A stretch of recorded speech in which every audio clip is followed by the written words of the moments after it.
This is a clip from the Cannon podcast. To hear the full episode and get access to exclusive benefits, head over to patreon.com/thecannonpod and sign up for just £3 a month. Yeah, the Arsenal midfield is very intriguing right now. As you say, he started Rice, Partey and Odegaard against Man City, and the general consensus is that is the best Arsenal midfield. But what do you think is our best midfield three going into the future? Is it as simple as that? And if it is that, how is that going to work in terms of the dynamics? I mean, I think definitely right now, it is definitely our best midfield. I don't stop the addition of another midfielder, which again, I think I see too many midfielders and kind of Arsenal setup for us not to allow space for another option. By the way, that doesn't have to be Vieira, it doesn't have to be Emile Smith-Rowe. I'm talking even as far as Havertz.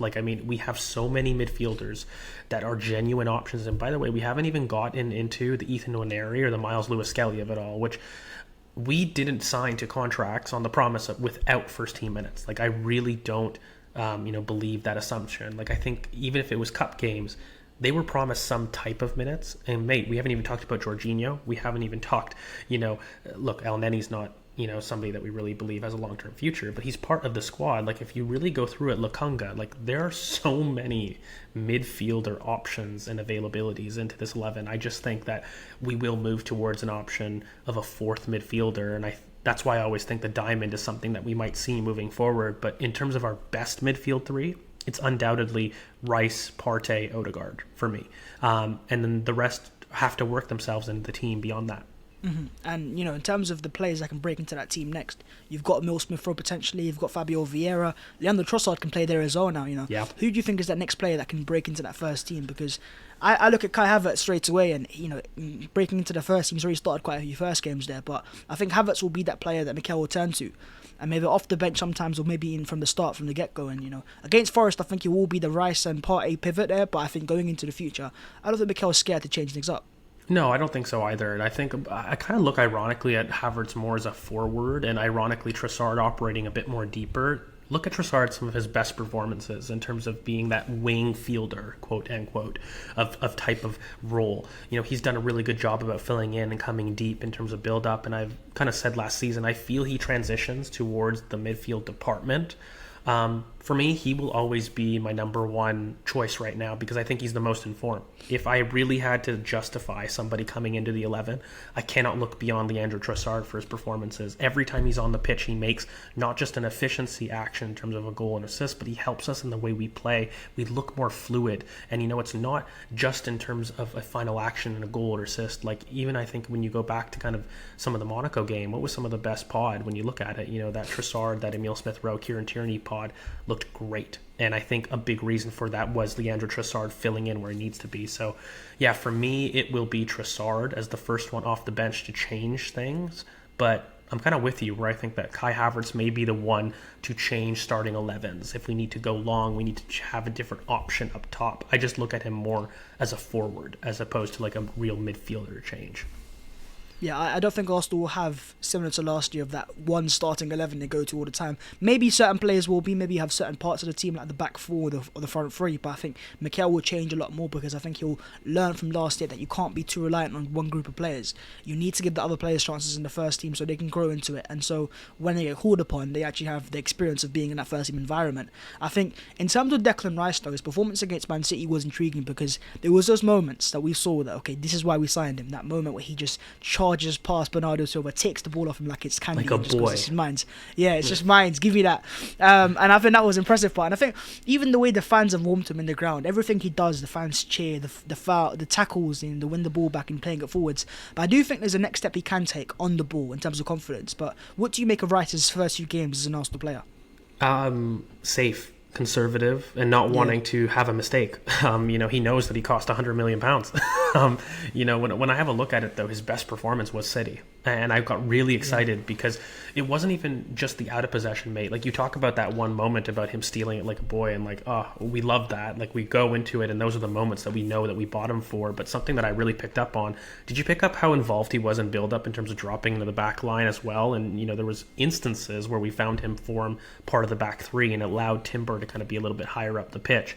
And I'm starting to look at that, and I'm like, we are starting to see signs of him accepting responsibility. And one of the things that I loved in the Community Shield, he was the one organizing the press. He was telling Thomas Partey where to go. And, he was a big part to stopping Manchester City from going through the middle. And he was this shadow cover where, depending on where the ball side was, Kai Havertz or Martin Odegaard would step up to the ball side and he would always support and be that second person to back up the pivot. And I thought it was just so important. Without him there, what's perfect is actually go back to our loss against City in the league 4-1. We did the exact same tactic, but now we just had Declan Rice in the front too. And the difference in application, despite having the same structure, is huge. It was night and day. And I just think that, we're going to see a little bit more responsibility on the ball as soon as he becomes a little bit more comfortable in his own skin. I mean, mate, he's only been here for what? Has it even been 5 games of him full 9 days with the team? It hasn't. So, I hear that people are worried about the in-possession stuff, but I almost feel like, is that not some of the subjective bias that you have towards him as a player in general? I mean, he is somebody that is slowly being given kind of the keys to the kingdom, but he hasn't been here for more than 2 weeks, in terms of his of actual gameplay. So, yeah, I think we'll expect more and we'll see more. Yeah, I think he's very aware of the price tag, as you said. It's all about, not making any glaring errors, because Arsenal fans, as much as they are loving at times they can be impatient and they can almost look for a flaw and go, okay, there's a problem here. But I think he is that conservative nature is the fact that he's new to the environment as well. He doesn't quite know what players are at times, and maybe that trust isn't quite there, and that comes with time. And, we've had a player there in Granit Xhaka who's stayed there for so long. It's not easy just to replace him and just throw anyone in there and the profile to work straight away. But the thing that stands out to me straight away is, every game Rice has played for Arsenal, there's been an improvement the game after. He's taking that next step every time, and I think give it maybe until October and the Champions League games are started, and I think you'll see the best of Declan Rice, where he's constantly, and I think maybe making more of an impact going forwards, because we've not really seen that ball carrying yet, and I think that's a key part of his game. When he's confident, he will drive with the ball, he'll take the game up, and I think in those big games away from home, you'll see the best of Declan Rice, because you saw it against Man City. They didn't have that many chances, and that's because Rice gave also that better, defensive ability, ahead of the defense. And I don't even think, mate, personally, that he's 100% fit. I'll be really honest with you. This idea of the calf, I think, is something that, Arsenal don't want to worry fans about, but I genuinely don't think he's 100% fit. And by the way, him learning the type of football that he plays at Arsenal compared to West Ham is very different from a fitness perspective. There's going to be a fitness change that he's going to have to go to, and I just see it. I mean, you see the instances where Declan Rice will not be outrun. So when he does get outrun, I'm sat there saying, well, he's unfit. I'm not worried, because I know, and I sit there and he does something like he does against Bernardo Silva, where name one person in our 11 that can do that, bar Thomas Partey, and even I would argue him would struggle to do it to that consistency. So no, mate, I'm really ecstatic about it, and I think that his in-possession qualities, again, I go back to the Man City game, have a look back. He was responsible for a lot of our build-up more than people believe, and he allowed Ben White to kind of overlap to the degree that he did. That's what I think I'm really excited about, because he makes people better. And people laughed at the lighthouse example that Mikel Arteta gave, and I hate that has to be something that is picked on, but I think it's really true. He is somebody that makes those around him better.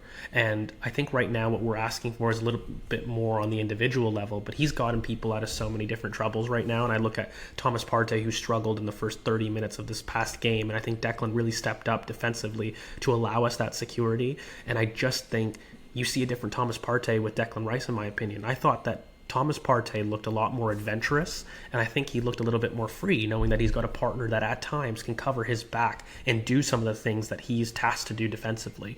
And by the way, vice versa, when Declan Rice was sat there with Souček, understanding that he didn't have a partner that could come back and bail him out, he's naturally not going to be as adventurous. I think there's going to be a shared responsibility between those two, and I have the biggest debates on Twitter where people keep saying, well, who's the anchor, who's the six? Guys, I don't think we have to get out of this mentality about defining one person in one particular position, because that's not the way that Mikel is looking at it. They're going to share it, they're going to share that responsibility, and I think the two of them will work out who goes high and who goes low. That's all that there is. Thanks for checking out the Cannon Podcast. To get full episodes and access to exclusive benefits, head over to patreon.com/thecannonpod and sign up for just £3 a month.